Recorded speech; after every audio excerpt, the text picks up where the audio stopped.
Meet Eric Nesbitt. He's the Republican leader in the Michigan Senate, a former lottery commissioner, and former state representative from Van Buren County. Now he wants to be Michigan's next governor. But here's the thing. New reports show that about $1 out of every $5 in his campaign war chest can be traced to a single national Republican group that's brimming with corporate cash. This is So What Michigan, where we follow the money and break down who's really pulling the strings in Michigan politics, especially when they're trying to buy a new governor. Here's what's happening. A national Republican group called GOPAC has been quietly moving hundreds of thousands of dollars into Nesbitt's campaign for governor. The Detroit News blew the lid on this story earlier this month. On paper, it looks complicated.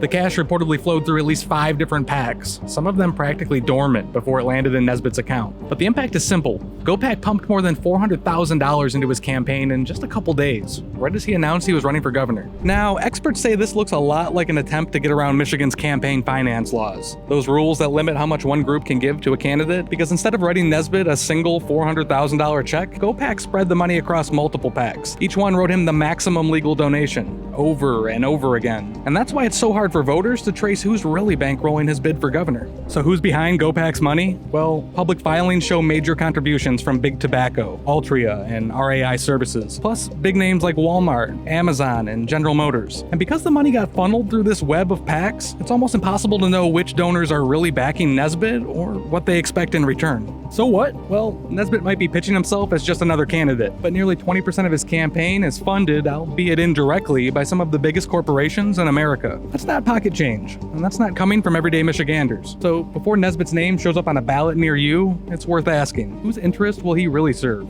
Michigan voters or all those corporate donors hiding behind that money trail? Hit follow. I'll keep connecting the dots.